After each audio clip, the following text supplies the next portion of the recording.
And welcome back. We're moving into our first segment for today, and we've been joined by representatives from 3 different organizations actually to talk about the parenting manual and why this is significant. Joining us first, we have Joan Burke Skeen, the Executive Director from the Belize Family Life Association.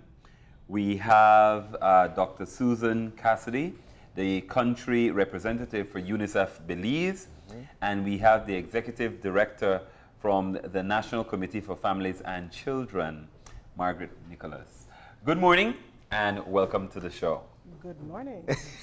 Now, right before we went on air, we were talking about the Convention for the Rights of Children and that it's coming up on 30 years. So maybe that's a good point for us to launch our conversation for today and talk about why is that still significant 30 years later. Good morning. I'm happy to kick that one off. Next year, we will celebrate the 30th anniversary of the signing of the CRC. And it's still significant because it remains today the most widely ratified international human rights treaty. Yeah. And I think it's fitting that so many state parties would line up behind this declaration of commitment, this promise to uphold the rights and to commit to protect, provide, fulfill the rights of the youngest citizens, because that reflects the shared belief that in children stands our promise for our families, our communities, our nations. And if we do right by our children, if we invest effectively, protect effectively the youngest of our citizens, we give our nations, our communities, our families the best potential for the future.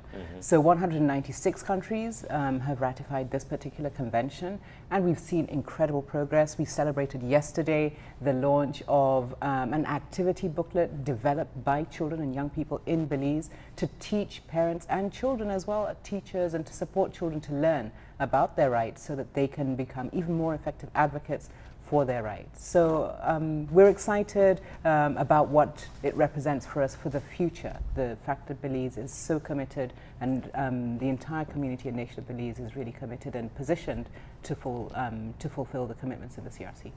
I want to ask Joan and Margaret,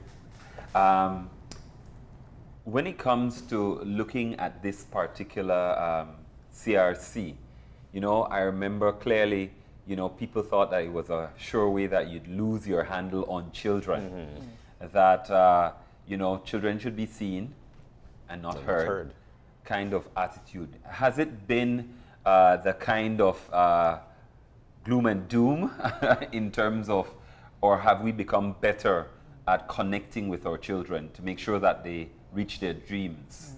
I believe they have become a whole lot better. I think it's a matter of the approach. I think when we first started to teach about rights, we only taught rights. We are now teaching rights and responsibilities, and of course respect. And I think that once the public realize that it is not only about their rights, but it's also responsibility and the fact that they have to be respected and respect themselves as well as adults. I think now the message is much clearer. And I think that the initiatives that we keep putting forward will always help to, help people to understand. For instance, I believe, as Susan has said, the activity booklet, which would be shared by children and families and so on and so forth, because they will be able to sit around and look at it and see exactly what it is all about. The whole notion of children being seen and not heard, I think that we have note today that is not working. Because we must hear the children. We must understand what they're going through. The whole way we used to raise our children, that has changed. And I think that parents are more cognizant of that fact as well. I believe that we still have a few who are still stick-to-itiveness, and I believe that the continued process of educating and having them come along, because you also have to ensure that the parents are a part of the process so that they understand why it is so important to listen to their children, to hear their voices, and also because the CRC gives that responsibility to parents, it gives it to the state, it gives it to all of us to be able to not only to listen to them, but to take their views seriously. Because today, some of the things that we are reaping is because of some of the things that we have sown, by not hearing from them, by not listening to them. So that is how I see it today. But you know, I'm sure there's still the naysayers out there who would tell you that, you know, back in the day, crime wasn't like this. It wasn't like this. I held my child and I did what I had to do. And at that particular time, kids were actually saying, when they meet you on the street, "Good morning, ma'am. Good morning, sir." And you're not seeing that right now. So what do we say to the naysayers so they can now believe that, you know what, giving rights to children is actually the right path to go? Good morning. Good morning, Joan. I'm going to respond to William's question and then to your question. Right? I believe that, yes, we've come a long way since the signing on to the CRC.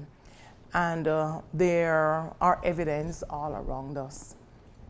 And those evidence you see in the way children are now being able to engage.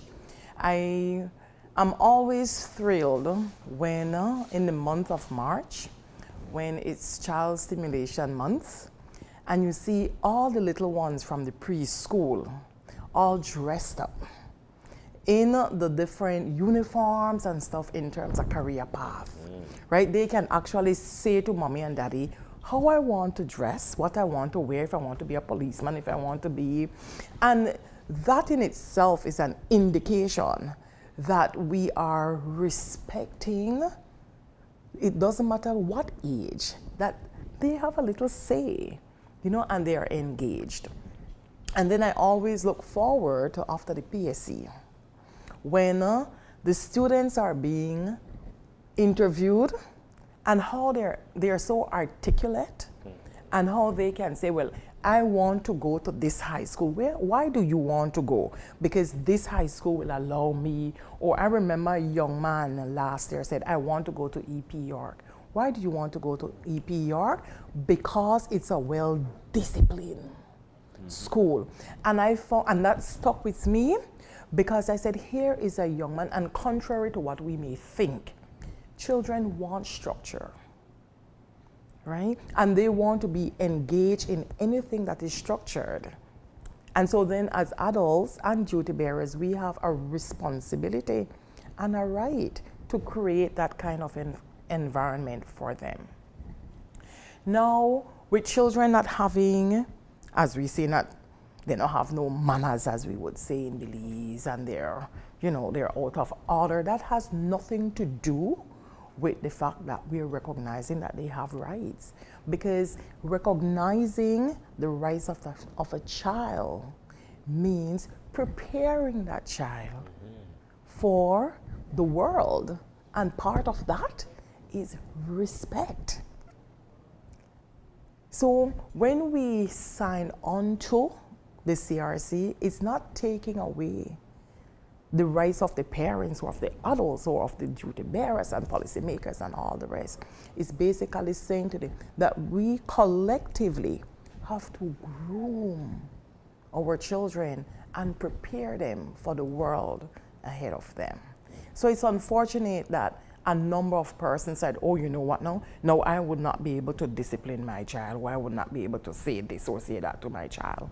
That's not what CRC is all about, right? It's basically looking at this individual and say, you know what now? You are a citizen of this world.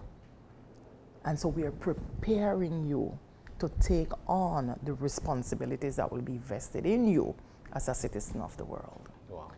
And I like the direction that we're going in terms of the conversation, talking about what rights really mean, because I think a lot of people don't get that part, that it comes with responsibility, It comes with respect, but it must be taught. And I think that's why this initiative is such a welcomed one, because unfortunately, when you have a child, there's no book that comes along. Okay, this is John. Here's John's book. This is what John wants to do, how you educate him, etc. Yeah. So why a parenting manual, or rather, why not a parenting manual at this juncture? Why is this such an important undertaking? A parenting guide is never too late. Because I know people ask that very question, why a parenting manual, why a parenting guide? The parenting guide actually seeks to standardize, harmonize the way parenting is done. Because it's not that we are not conducting parenting classes. Parenting classes are being conducted all over Belize by different organizations, by Compar. And I could name quite a few, Mothers Union and other persons who are. But I think that all the way back in 2013, there was a conference, a huge conference which gathered a number of stakeholders and parents and other persons. And out of that conference, it was felt that there needs to be some kind of standardization. And so for the last 2 years, we've been putting this guide together. And even that, it might sound like a long time, but because of what we expect to get from it, we had to really and truly spend time looking at it. It had to be validated. There had to be consultations. And so this now seeks to set a certain standard for parenting in Belize, to help parents who even feel that children disrespect things is a problem. You know, it is even to help that as well, because parenting, as you rightfully said, is not written anywhere. We all struggle with parenting, and we believe that when we look at what is happening today, it is parents of yesterday that are raising children that are behaving the way that they're behaving today. So I say that just to say exactly why we're having some of the problems that we're having. Because yeah, we might have said that we're okay because our parents did us well, but then we might ask the question then, why are our children behaving the way that they're behaving? Because we were well brought up, you know, and we were well taught and everything else, but yet. So the parenting guide sets out standards, it sets out its key messages. It is going to start to look at the whole issue of early childhood development from the early years, how the first 1,000 days counts, what happens when a child is born and all that kind of thing. It is going to, it has in there the whole issue of pre-adolescence, as you move from childhood into pre-adolescence, as you move from there into the whole matter of adolescence, which is another very difficult stage. And if parents don't understand these stages of development, then hence the reason why we have some of the problems that we have. So that is why the whole issue of the guide, and it's a huge guide, as you will see as we go along. I like the direction that you're going. My question is how, in terms of the language, to make it accessible to people, because when you're talking about some of the things that we may take for granted because, you know, adolescence, you know, puberty, etc. How do you maneuver that to make that accessible to both children and adults, right, in terms of not letting it be a preaching kind of engagement, but rather a teaching tool? So how was it structured? And I'm happy that you raised that as a concern, because it was our concern as well as the parenting task force. And hence the reason why, again, it took the 2 years, because it was at different levels. And we thought we had to kind of bring it down. You know, so as it went through the consultation process, the validation processes, we had to try and bring it down. But I think what is more important, however, it is the facilitators, their ability and skill to get the message across. Because the guide would have absolutely no value if the facilitators are not skilled. And so one of the first things that we are doing is to train a cadre of persons who would be able to go out there and do the training, because we understand that it's not anybody, and we have to look at the whole issue of cultures and things that people believe in, because when you want to transform lives and you want to do things like that, you have to be cognizant of the fact that everybody that people are at different levels, but that the facilitator will have to be able to understand the levels, the cultures, the beliefs, the routines, and so on, and so that people, and to help to see how they can transform some of the thinking, some of the mindset, and that kind of thing. So we have actually engaged the UWI and Galen University to help us to develop the training for the manual. Because even all of us, we believe, we were having this discussion as the parenting task force, even we need to ensure that we understand the whole issues of conflict resolution, the whole issues of communication skills and how you reach people's level and that kind of thing, because it is going to be important. Because the guide, as a matter of fact, is for everybody. Because it is not for any particular region or any particular anything, it's for everybody. Because everybody have parenting issues, of course, irrespective of your status or where you come from and that kind of thing. I like, just like you, I share the same sentiment whereby I love this where this is going. And I'll tell you, I'm a young parent. I've got 3 daughters, and I started out at a very young age.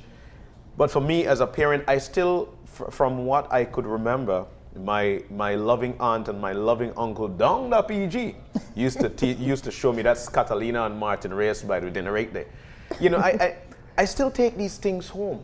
And I grew up in a home whereby we saw respect for one another. We saw the role my aunt play and the role my uncle play, and I try to transcend this in the home. Now, where I'm going with this is that we've got a lot of young children having children, coming together as one. Make Joan smile. Yes, because the reason for that is because many a times she's been on the show and we talk about this thing.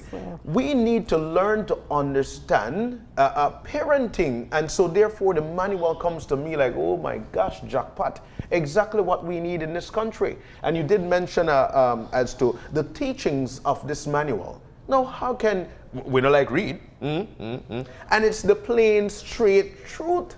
That's what we don't like it. So you did mention that we're training people so that they can go out to train young families and young parents. When does this start? We're at the year of the launch. When does this start, and how can you be a part of it? Important to note that we have to learn to teach our children how to respect each other and that they've got a voice. When do we start? Well, this will be launched on Tuesday the 20th, which is celebrated as International Children's Day. That's simply because of the stuff that Susan talked about, and we figured that no better day than the 20th. The training and all of that, all as we're speaking, as we're launching, the training is being put together, because all those discussions has already taken place. We have already engaged the universities, and so we are hoping that early next year. You talked about children's month.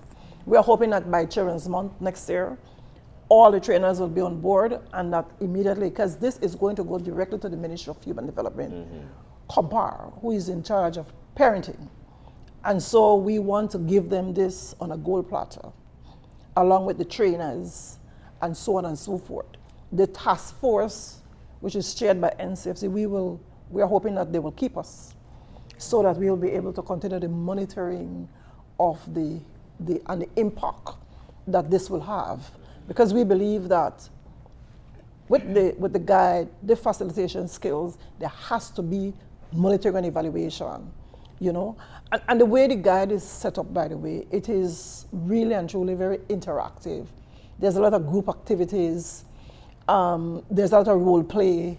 So the training is not going to be simply you sitting there and I sitting here and I speaking to you, but you will have to become a child.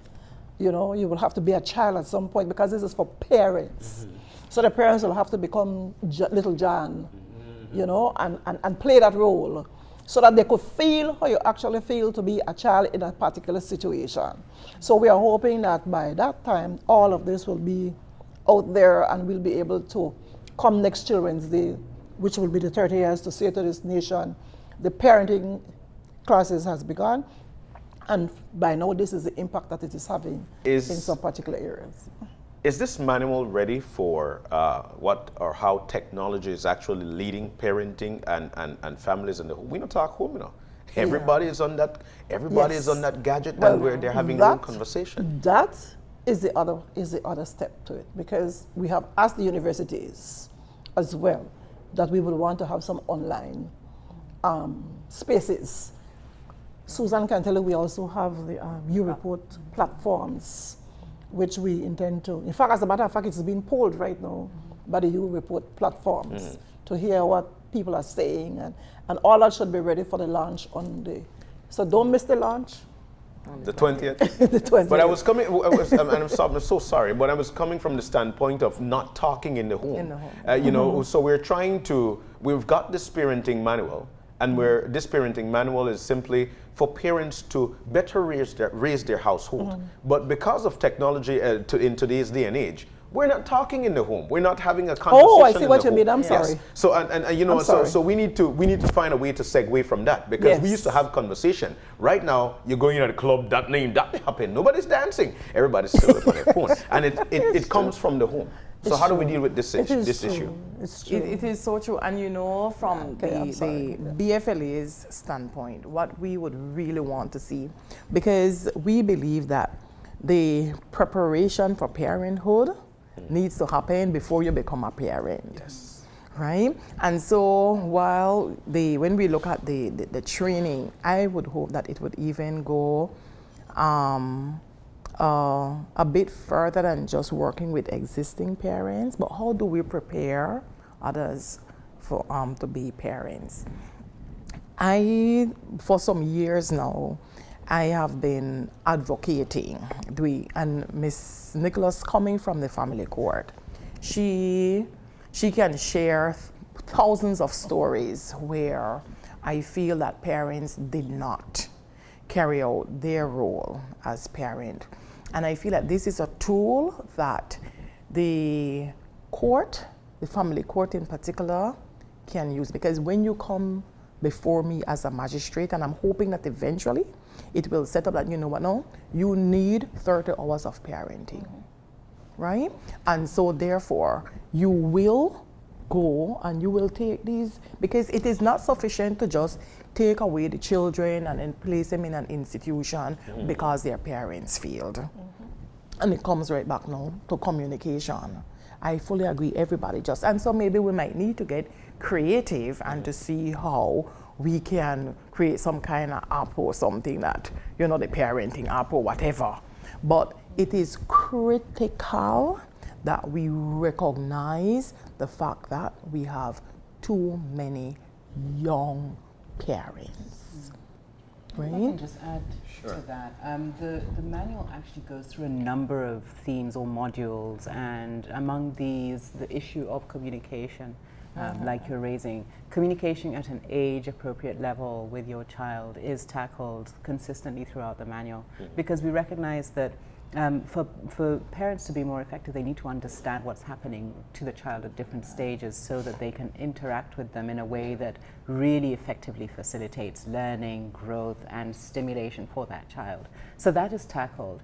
The parenting manual is also one part of a broader strategy to address effective early childhood development, adolescent development in the country. And so we need to appreciate then that as we continue the training, it's adding to the benefits or effects of other interventions that are underway. For example, with the Ministry of Human Development, Ministry of Health, Ministry of Education, and partners like the NCFC and many others, UNICEF has been working to introduce the Care for Child Development approach, which supports health workers, teachers, social workers to help parents to be more effective in interacting with their very youngest children, so that they know more about the process of development that is underway, and that they are better skilled in, stimulating that development through their voice, through their play, and their interaction with that child.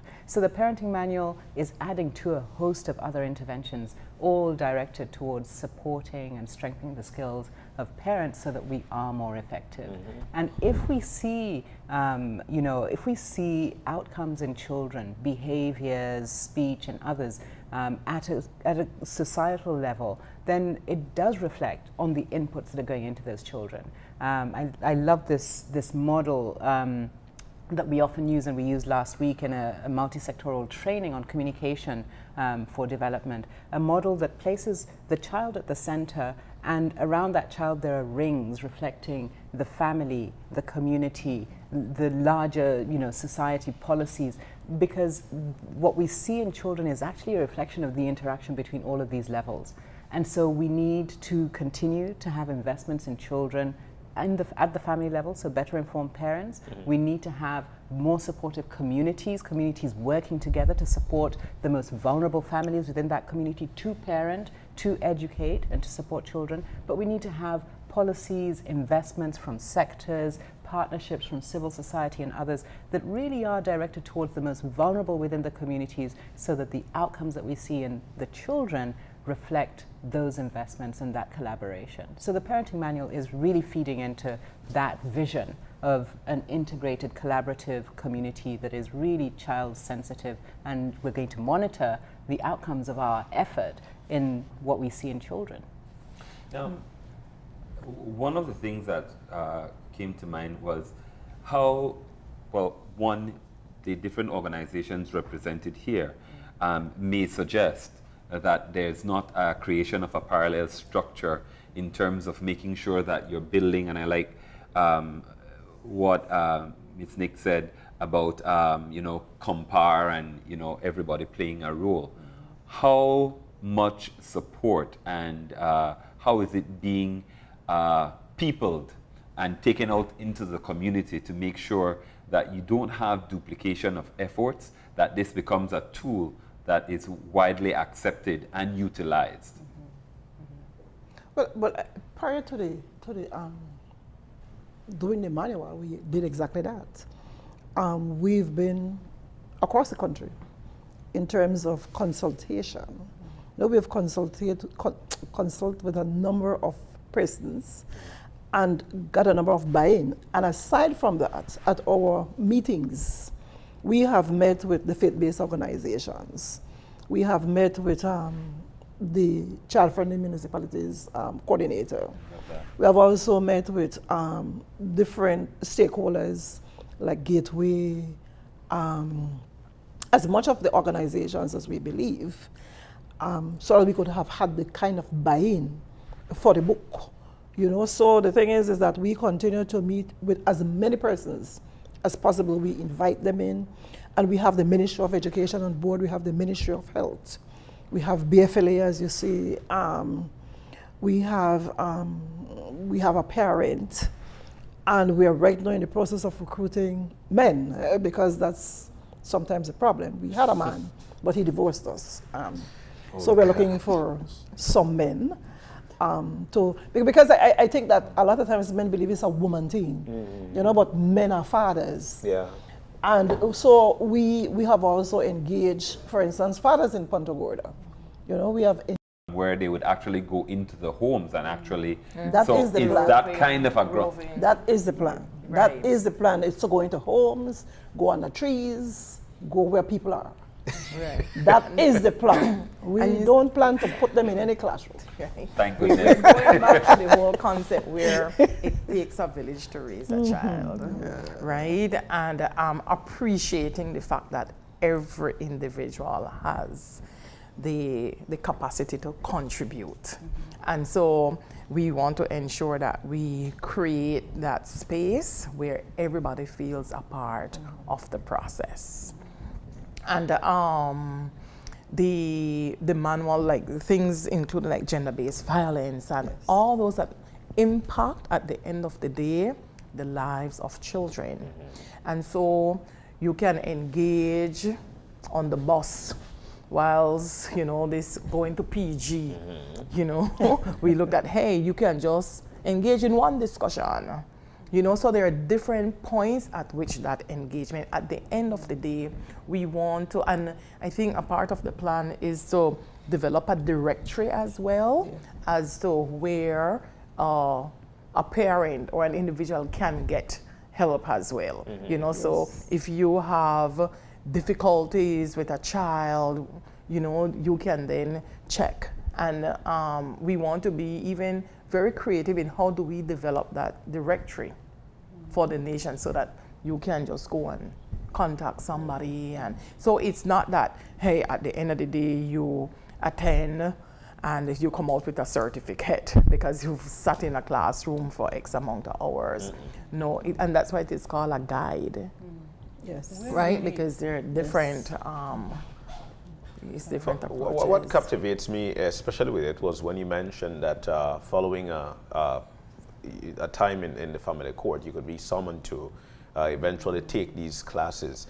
Because let's face the fact, you know, going over to the family court and going through one of those sessions, and what comes out of it is just that you've got a bill that you need to get, you need to settle, rather than to eventually grasp the parenting concept, so you could eventually not only not go back there, but how to better parent your children. And that's the part that captivates me, because that's first and foremost, we need to learn how to deal with each other. First, we have got to respect ourselves. And we need to learn how to deal with each other and learn how to curb the lives of our children for the best and proper path, rather than to say, yeah, just a new son seen at the community man, and then we could just live on because that's his mindset. That's your response. You know, so things like this, this is what I find to be that satisfying portion of the manual to me. Yeah, you know, John, yesterday I met with a counselor from a particular high school, because we want to, as BFLA, we want to reach out to this particular high school because of everything that has been happening. And the counselor shared with me that sometimes they have very, very sick students coming to school. They're not well. And it's like, you know, the parents' position is, go to school, make teacher deal with you. You know, the counselor said that sometimes she would call the parents and they were like, what you want me to do? Call the ambulance and take her. Wow. Or call the ambulance and take him. And that is unacceptable. Unacceptable. Wow. There's a feeling that, you know, schools and different institutions, such as schools now, carry out the role of babysitter. Babysitting. But I think the thing is that the guide, however, speaks to that as well. How to parent chronically ill children, how to treat your sick child, because the guide touches on that as well. You know, because like Joan is saying, that is what parents, they don't want the responsibility. It's the same thing with children with disabilities. Because it also captures children with disabilities and how we don't lock them up. They have rights. Yes, they have to be respected. They have to be heard in whatever form. So the guide looks at that as well, you know. It looks at divorce, it looks at separation and loss. Loss of a parent, loss of a pet, because sometimes people don't understand the trauma. Parents don't understand the trauma and the traumatic positions that children get into when they lose a pet. Even separation in terms of transfers. You know, because sometimes we only think about separation in terms of death, but we have captured when a parent must move from one district from Kassede to Belize, and a parent is removed from Monday to Friday or whatever the situation might be, and how it impacts the person who stays behind, and how that then filters out to the children. So even those kinds of things are captured in the manual. The whole issue of bullying, because that is another area that is captured there, and how parents support their children when they're going through these stages, you know, and to help them to be able to support their children, to be able to don't be afraid to go to school and to find out what is going on, and that kind of thing. So it's really and truly, it captures a whole, as much of the issues that we believe that parents have to deal with on a daily basis. One of the things that you said just now that impacted my thought process is that very often parents feel judged, you know. How, and you're talking about training, how are you, in terms of the structure of the training, making sure that parents feel as if though, you know, this is something that will assist me to reduce my frustration, my helplessness? Because some parents, being a teacher at a young age, I remember parents coming in, you're the only person, the child listens to. I can't even, they throw up their hands, basically. Yes. So how do you, how will this manual help parents to feel as if though I am not judging you or saying you're incompetent, you're a poor parent, but I'm saying that this is an opportunity for you to enhance your skills and your ability to cope with whatever challenges, whether your child is autistic, because I know that's something on the increase in Belize in terms of its diagnosis. So it's not only the visible kind of disabilities that children may have to deal with, and parents, but how do you make parents, or how does this seek to make parents feel not judged, but this is an opportunity to provide solutions to challenges that you may face?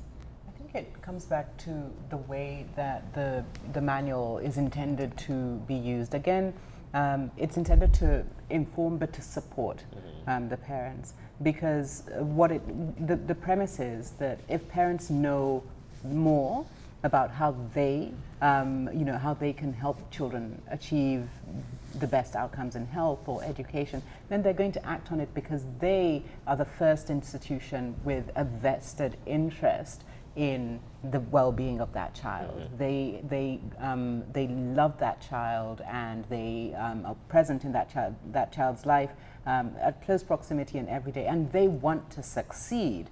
And so the strategy for the rollout of the manual really relies on engaging creatively with parents to make sure that we convey through messages and information about the critical role of parents, and to start to build that notion of partnership and to convey the fact that this is really a supportive tool.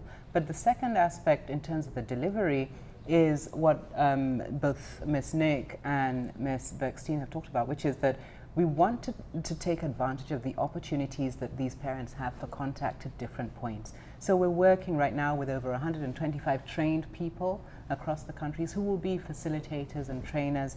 They're roving caregivers who are already interacting in the homes with parents on how to support early childhood development. Now, with a tool that helps standardize communication and support to parents around how they can parent, these roving caregivers are able to add to their toolkit for support to these parents to continue to educate and build on that relationship of trust that they as a care provider have with parents, to integrate information about how to be a more effective parent in dealing with grief, with speech development and so on. And we're doing the same with health workers, with social workers, with teachers, in partnership with those ministries, so that these trusted care providers who have access to parents are able to really continue to support these parents and make sure that they're not, that the parent doesn't feel judged, but actually feels that they're able to derive additional benefit as a parent from the relationship with these care providers who interact with them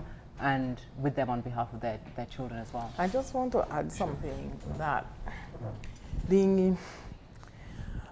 very often there is this belief that whenever we talk about parenting and responsible parenting, we are talking about the woman who sits at home, and or the woman in the community who is not out there. But each and every one of us, once we have participated in the conception of a child, automatically we become a parent.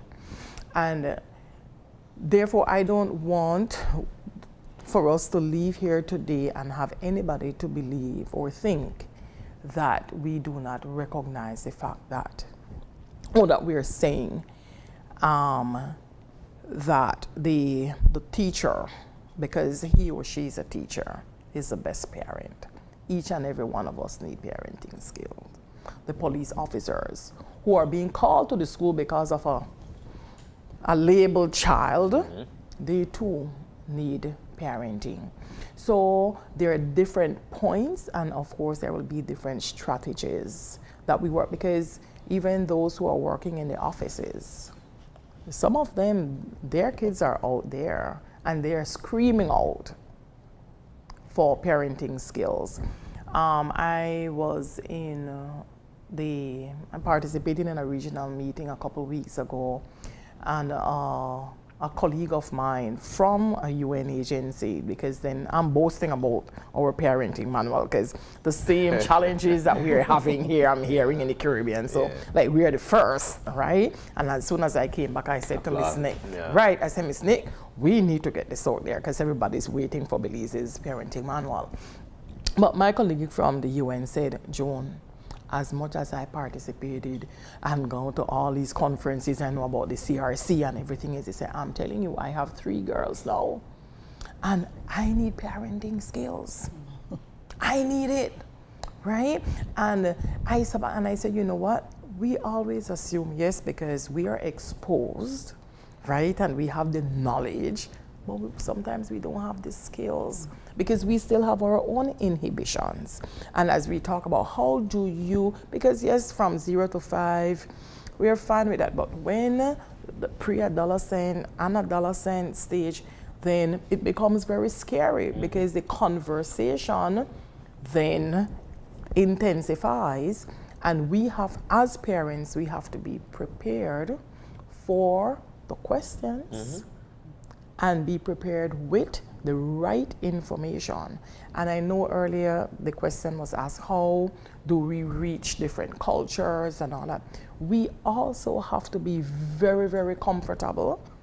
And even, like I said to Ms. Nick at the last meeting, even the trainers. So we have to be very selective and do proper screening with those who we will identify as trainers, because we have to make sure that they are very comfortable with the content, because we can make a mess of this.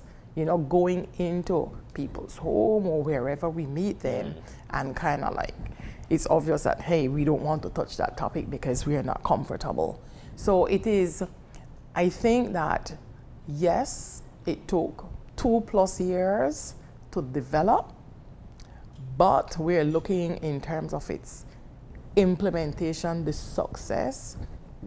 We will have growing pains and it's going back and come again and all that, but at this point we feel that it's an excellent guide. It has created a space for many, many players, and we want parents, which means all of us, that this was developed with us in mind. Right? That it is not to tell you that you've been a bad parent or you're not, and no good parent, but we recognize that we need help. And there are many different organizations that are out there to help us. And so how do we put you on to that help now? All right.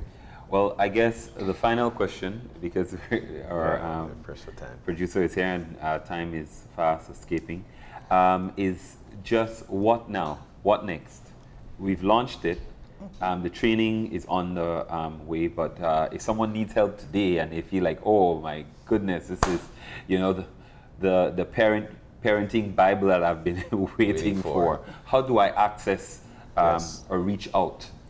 Well, there's a Ministry of Human, like I said, there's a Ministry of Human Development, and the Ministry of Human Development is the co-chair of the Parenting Task Force, and so that is always available for anybody who may want to, who need the services. And the guide will be there. So, you know, in the interim, and as Susan rightfully said, they are the caregivers, the caregivers, and so on and so forth. And there's also Restore Belize, who does parenting. There's a number of organizations who are doing parenting and who will be privy to be some of the first persons to be sensitized. Because I don't know if it's training, because some of them might be trained, but at least to be sensitized completely to the manual and its contents, the guide and its contents. So those who need training, who need parenting, who need skills, those of us, it's available now. Right. We want to do some training even in the prison. Yes, the prisons. Right. We plan to go to office. We plan to invite ourselves to the chamber to detail Yeah. to social security. You know, we want to be their guests. And that is why I said even the task force, we need to ensure that we are properly trained and skilled ourselves so that we can respond to the call. You know, my parting shot on it, being that we're pressed for time, is that I think everybody's supposed to get a dip of it. Why? We're in the office and we're talking parenting. Some people might have problem with how they're parenting and ask you for the advice. And the only, like you mentioned, the best answer we could give, we must read about it before. So I think this is something that should be spread all across the country. Thank you, ladies, very much for joining us today. Long overdue, but it's here, and I hope that it will be, you know, tattered and torn from youth. All right, we're going to go ahead and take a break, and when we come back, it will be to look at foot care tips, courtesy of the Diabetes Association of Belize. Don't go anywhere. Open Your Eyes continues after these messages.